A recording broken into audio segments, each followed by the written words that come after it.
You're being let go effective immediately, Meredith said, smiling like a damn shark in lipstick. We're restructuring the team, and well, your skill set just isn't specialized enough to justify retention. No hard feelings, Vanessa. These decisions aren't personal. Then she hit me with it. That line. Your skills are a dime a dozen. The conference room went dead quiet, except for the faint hum of the ceiling fan and someone's spoon clinking in a mug across the hall. 14 faces blinked back at me on Zoom, frozen in a half-chew or polite grimace, unsure if they should look away or pretend to check Slack. My heart wasn't beating faster, no. It was doing the opposite, like it curled into a fetal position and stopped altogether, just to keep from lunging out of my chest and punching her across the recycled wood table. I didn't say a word. No tears, no arguing. No, but I've been here 7 years. No mention of the time I rebuilt our entire analytics backend after their pet dev left for Meta. No reminder that I trained half this team while getting paid less than the intern who once asked if Python was like for snakes. I just nodded once, noted, and then I stood, straightened my blouse, old, thrifted, coffee-stained in the lining, and started gathering my things. Laptop, charger, notepad. I left the coffee mug. Let them keep it. It said #1 team player. Felt like a damn joke now. No one moved, not even Kyle, who once told me I was the glue holding the reporting stacked together. They all just stared, eyes darting like hostages waiting to see if the gunman would shoot again. Meredith, meanwhile, smiled like she'd just sent a dog to the shelter. Cold, pleased, alive on the inside in the same way a freezer is white, silent, and full of dead things wrapped in plastic.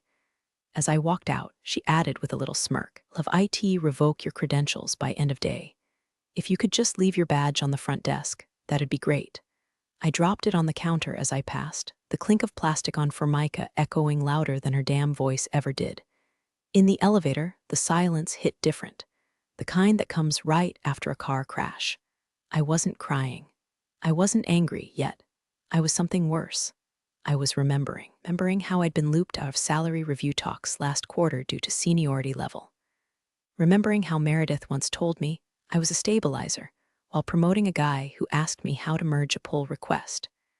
Remembering how I'd submitted a DEI proposal with real data modeling and watched it die in committee because optics. But most of all, I remembered the password. The one I hadn't typed in months, that sat in my bones like muscle memory. When I got home, I didn't pour a drink, didn't rage text friends or spiral through LinkedIn job posts. I plugged in my personal laptop, turned off my phone, and opened a browser window. One tab, Gmail, another, a blank notepad, and the third, the admin login for PayTorch. Username, redacted password, enter. Dashboard loaded like a knife slipping through old skin. Smooth, clean, waiting. Meredith didn't know. None of them did. They thought they were firing just another analyst. What they actually did was piss off the ghost in their machine. PayTorch wasn't built in a weekend. It was born at 3 a.m. in a one-bedroom apartment that smelled like burnt coffee and existential dread. Lines of code scribbled on napkins, SQL queries scribbled in notebooks, duct tape solutions stitched together on an old Dell that wheezed like a dying lawnmower. No funding, no co-founder, no startup boot camp. Just me, Red Bull, and a slow-burning rage at how every company I worked for lied through their teeth about salaries. So I built the antidote. Not a flashy app. Not some buzzy, VC-slicked startup with founders in Patagonia vests. Just a stripped-down, brutally functional platform where people could anonymously post what they really got paid.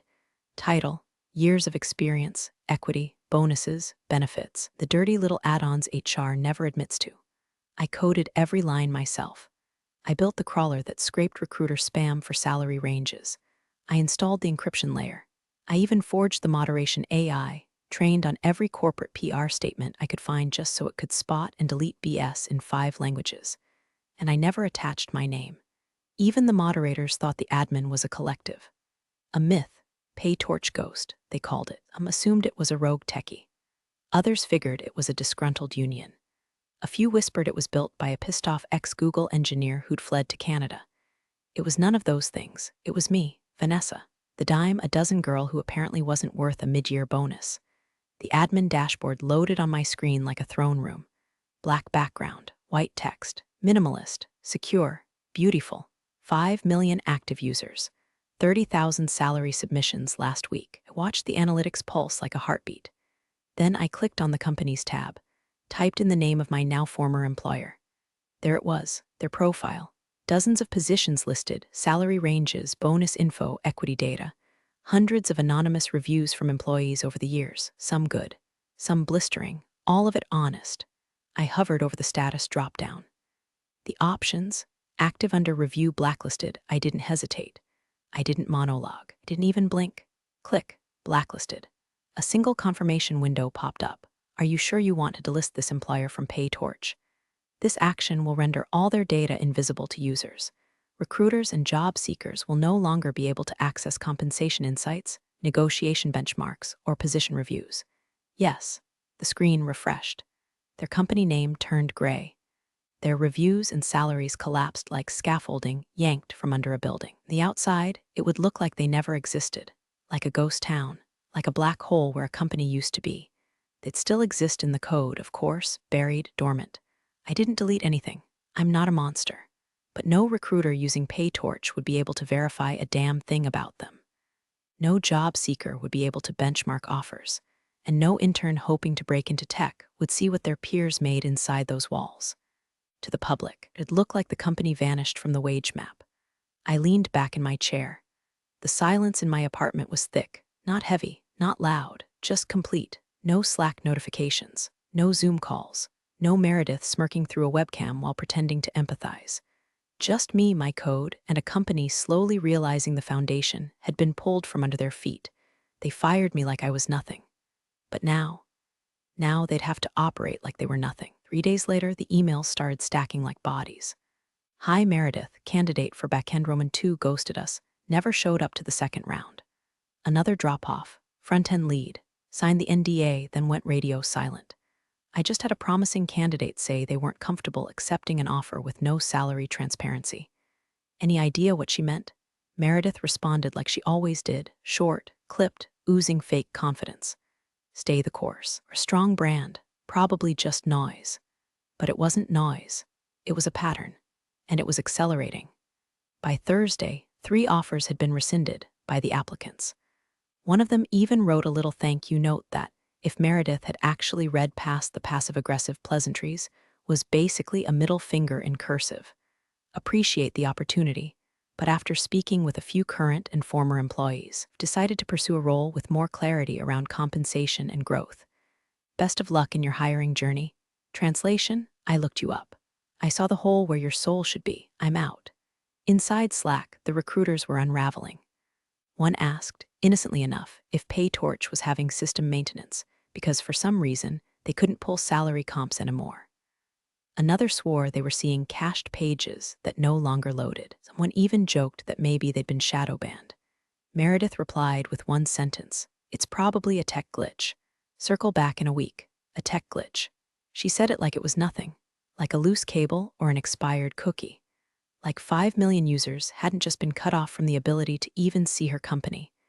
Like someone hadn't slammed the blackout curtain down right over their little glass recruiting booth. I watched it all unfold from my laptop, sipping reheated coffee and scrolling the company's subreddit. A few anonymous posts started cropping up. Anyone else noticed they're gone from PayTorch? Thought it was just me. Was comparing salaries last night and their page is 404 ing. Maybe they got flagged for fraud? I heard a recruiter lowballed my friend by 30K. I didn't post anything, not yet, just lurked. Let the wildfire light itself. But the best part, the actual dessert, is watching Meredith keep her ice-cold composure as the ground softened beneath her. In every team meeting, she said the same thing. The market's volatile. This is a phase. We just need to double down on outreach and reposition the brand. Outreach. They could have launched a parade with clowns juggling resumes and still wouldn't land a hire. Because no matter how flashy the job posting, no matter how many unlimited PTO bullet points they jammed into the description, candidates were leaving faster than a Dollar Tree air conditioner in a July heat wave. And all the while, I kept quiet. No gloating, no burner accounts yet, no smug LinkedIn posts. Just silence, bitterness, and glee. They danced together in my chest like ex-lovers at a funeral. See, it wasn't just about revenge. Not really. It was about watching them feel the same confusion they used to feed me, same gaslighty days I felt when I was skipped over for raises, when Meredith would circle back on promotions until I forgot I even asked. When HR smiled while taking things I built and handing them to men who called me detail-oriented like it was a compliment and not a consolation prize. Now they were the ones being left on read. Now they were the ones asking questions with no answers. And it was only the beginning. The thread hit Reddit like a splinter under a nail, small, sharp, and impossible to ignore. r/tech jobs mid-morning. Title: Why is UpVector suddenly hidden on PayTorch? No emojis, no flair. Just a clean, ominous question from a throwaway account. Within hours, it had over 400 comments and a mess of upvotes.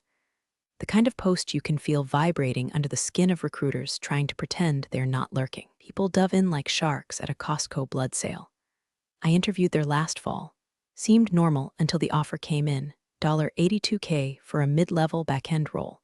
In San Francisco, they rescinded an offer after I asked about pay bands, said I was too focused on compensation. I worked there 2 years ago. Pretty sure they fired someone for just asking about how bonuses were calculated. And then someone dropped the screenshot. It was a cached version of the PayTorch listing from 2 weeks earlier. Salary ranges, median bonuses, even the employee equity reviews. Everything before it vanished. Thought I was crazy, the commenter wrote. I looked them up 2 nights ago and their whole profile's gone, like it never existed. That's when I knew it was time. I pulled up one of my old burners, Giraffe Crisis 83, handle I once used to argue about API rate limits and the best hot sauce for egg sandwiches. I hadn't touched it in a year, perfectly aged, authentically inactive. I typed one sentence, maybe they have something to hide, posted, no edits, no follow-up, and just like that the comment took on a life of its own. Someone replied, skull, okay, but like a far another said, I knew IT, felt shady from the jump. Then came the thread within the thread. People digging, cross-referencing PayTorch cache links, old job posts, Glassdoor reviews, even LinkedIn updates. One enterprising little wizard even screen-recorded the PayTorch site's API call and noticed the company ID returned a 403 error. I work in InfoSec, they wrote. That's not a glitch. That's a block. I watched it all unfold like a bonfire built from old performance reviews and HR's smug platitudes. LinkedIn caught the scent next, subtle at first. A recruiter posted a passive-aggressive note about transparency warriors who think they know everything. It got radioed into oblivion. Glassdoor saw a sudden uptick in balanced reviews that all smelled like they were written by a content mill. 3 stars. Lots of dynamic work environment and challenging but rewarding. The kind of linguistic beige that practically screams panic.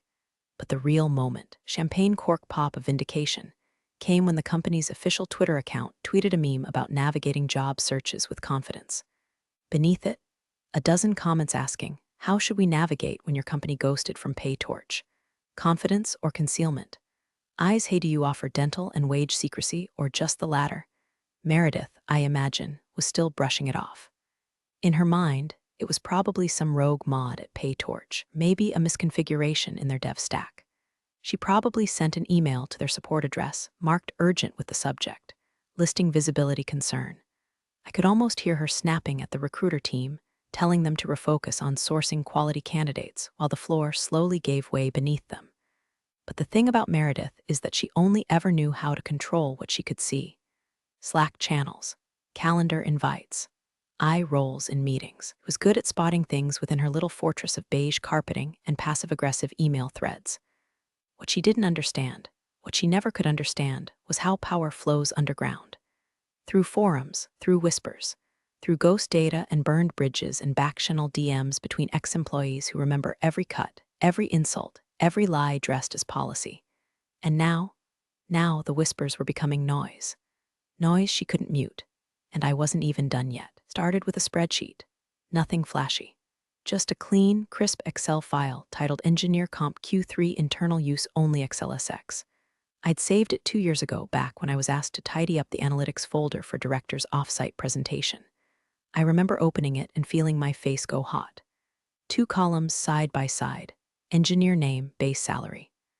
Then further down, bonus eligibility, stock options level. And without even trying, math spoke louder than any memo ever could.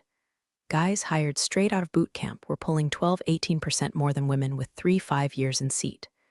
The one female team lead, she was making less than the guy who used to call her code mommy in meetings. I saved it. Back then, I told myself it was just for accountability.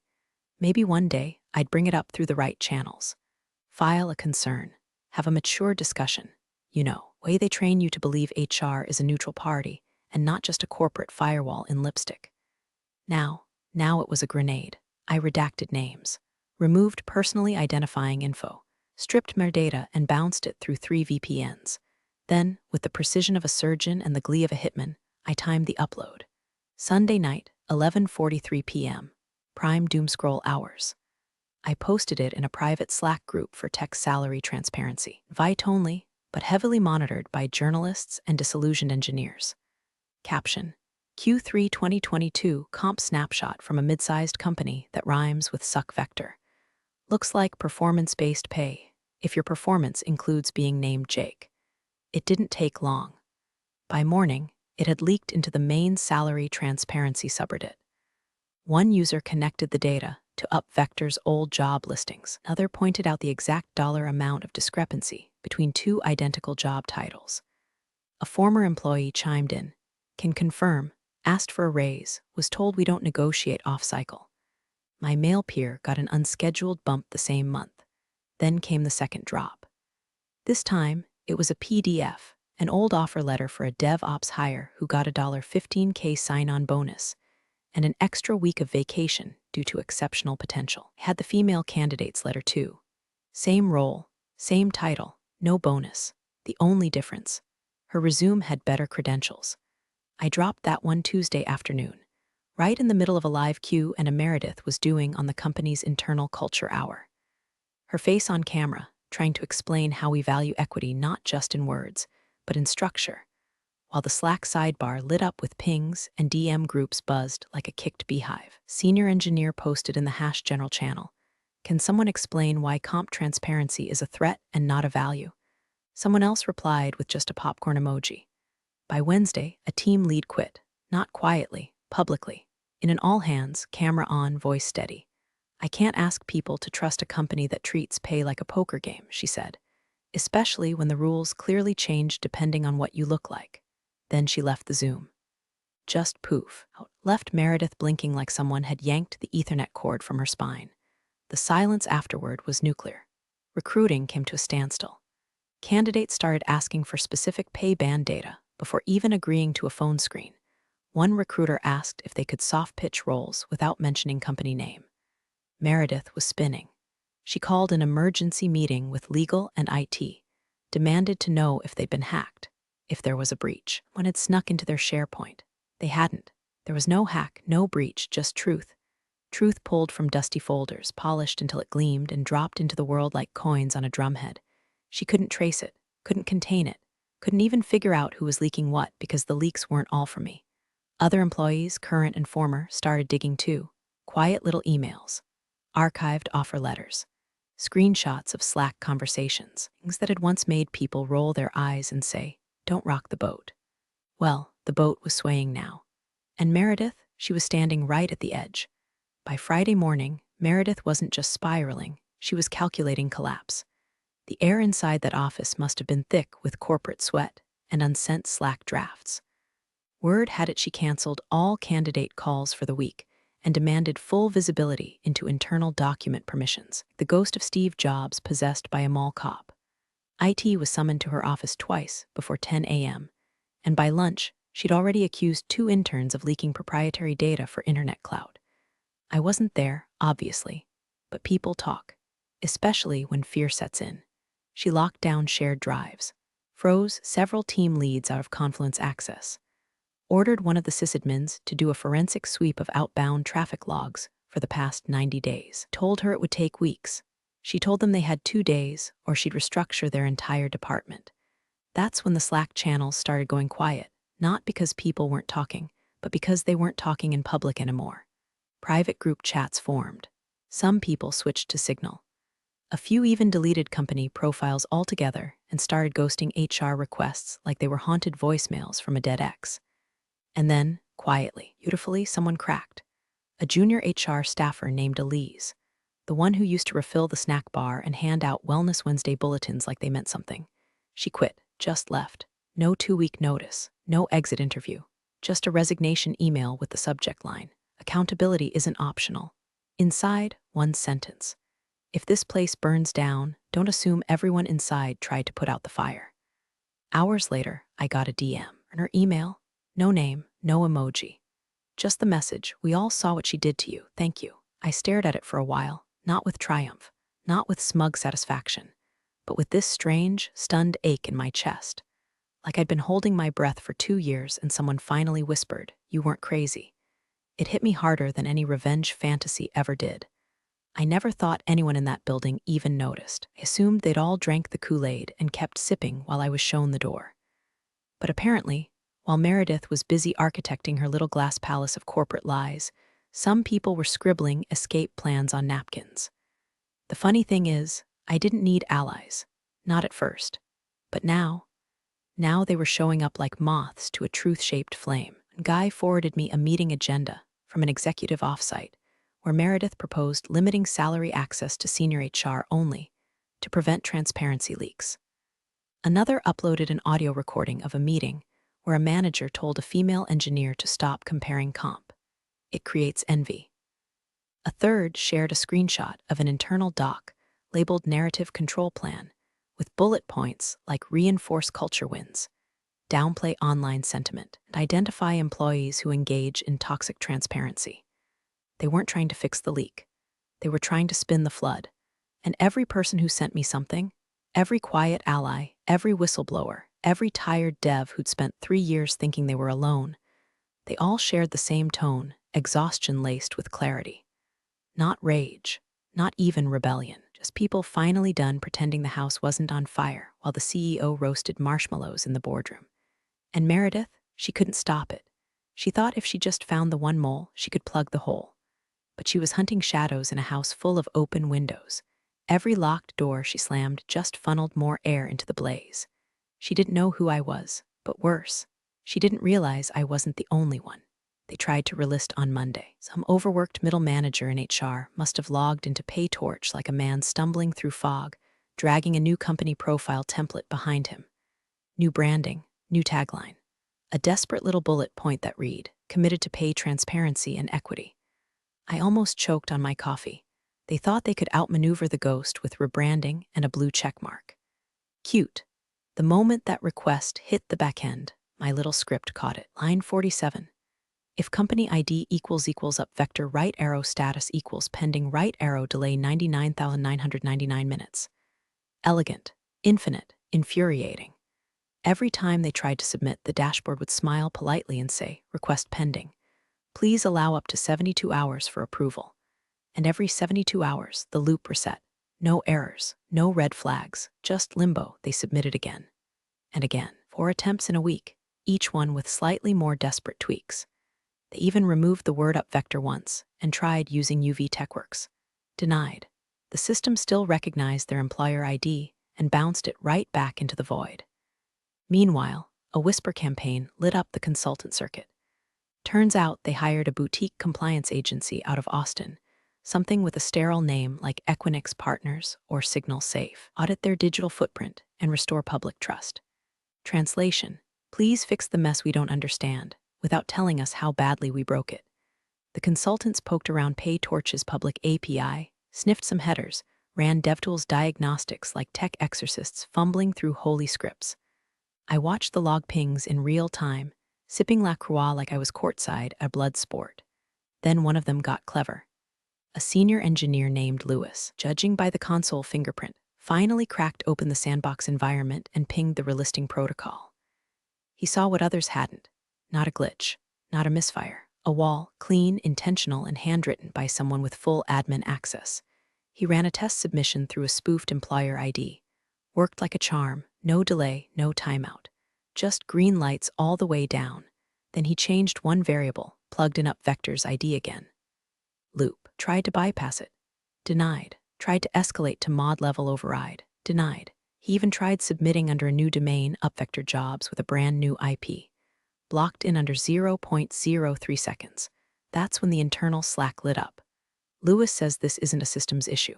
What do you mean? He says someone at PayTorch intentionally blocked our access from the top level. Like a dev? No, like the dev. Meredith must have felt the floor tilt under her. She'd spent weeks framing the whole thing as a glitch, some rogue bug, a permissions hiccup, maybe even a disgruntled intern who hit the wrong button. Now the consultants were telling her there was no rogue. This was built, baked into the code like arsenic in the wedding cake. They couldn't climb it, couldn't tunnel under it, couldn't sweet-talk their way around it with policy rewrites and polished PR statements. There was no email to contact, no support at PayTorch.com that would forward to an intern who'd pass along her desperate plea. There was just the wall, the digital equivalent of a deadbolt welded shut from the other side, with no key and no locksmith. And me? I watched it all from my screen, one tab open to my admin console, another open to their Slack leak. Because yes, someone very helpful was forwarding screenshots now, a third tab open to the burner subreddit where someone had just posted. So if PayTorch isn't glitching, who the hell did UpVector piss off? The tide had turned. They no longer believed it was an accident. Now they were afraid it was personal. They were right. The LinkedIn message hit my inbox on a Thursday morning. No subject line fluff. No HR fluff. Just a direct message from a profile so polished it practically gleamed. Grant H. Levine, or director at UpVector, former COO of 3 Fortune 500s, current advisor to half the Valley's IPO hopefuls. His profile banner was a city skyline at dawn, the kind of photo execs use when they want to look inspirational but accidentally just remind you of how lonely glass towers are. The message was short. Vanessa, I believe we may have crossed paths before. I'm reaching out not as a representative of UpVector, but as someone curious and impressed. If you're open to a conversation, there's a corner table at Levy Cafe that's pretty quiet this time of day. My treat, no threats, no demands, no cease and desist bluster. He knew, not suspected. Knew, I didn't reply for day. Let it marinate. Then, out of curiosity and maybe a little arrogance, I accepted. I picked the time, wore something deliberately boring, walked into that cafe like I was just another remote worker here for overpriced scones and passable espresso. Grant was already seated, navy blazer, no tie, reading something on his iPad with the calm detachment of a man who's seen entire companies die in silence. He stood when I approached. Vanessa, he said, extending a hand. I had a feeling. You always this dramatic, I asked. He smiled. Only when I'm trying to hire ghosts. We sat, didn't bother with small talk, didn't ask how I'd been or if I wanted a muffin. Just leaned back, steepled his fingers and said, You built PayTorch. I didn't nod, didn't need to, and you blackballed UpVector. Technically, I said, stirring my coffee, I just denied a listing request. He laughed, not fake, not nervous, genuine. The kind of laugh you only hear from someone who's finally had their suspicion confirmed and finds it more impressive than threatening. Always knew it wasn't some Stanford wonderkind, he said. The elegance of that blacklist loop? That was spite, not product market fit. I let the silence hang. He studied me, elbows on the table. I'm not here to ask you to undo it. Frankly, it's already too late for that. Meredith's on her way out, the brand's bleeding from both ends. Candidates are spooked and investors are sniffing rot, but I have to admit, what you did, that was clean, precise. Like a surgeon or a sniper. I raised an eyebrow. That a compliment or a warning? Both, he said, but mostly the first. He paused, then leaned forward slightly. I came here with a question, he said. What if you did this professionally? I blinked. I don't mean sabotage, he clarified. I mean consulting. Auditing comp data, flagging inequality before it metastasizes, helping companies prevent this kind of public implosion, maybe even teaching HR departments that NDAs aren't a substitute for ethics. He slid a card across the table. Not corporate, no logo, just his name and a direct email. A private one. I don't expect an answer today, he said. Hell, I don't even expect a yes. But I've been in this business a long time, Vanessa. And every decade or so, someone shows up who doesn't just play the game, they change the rules. You just change the rules. I stared at the card. It was heavier than it looked. You think I want to help companies like yours? I asked. No, he said. I think you want to make sure no one else gets treated the way you were. He stood up, left a crisp 20 on the table for the coffee he didn't finish, and nodded once. Whether you say yes or not, he said, you already won.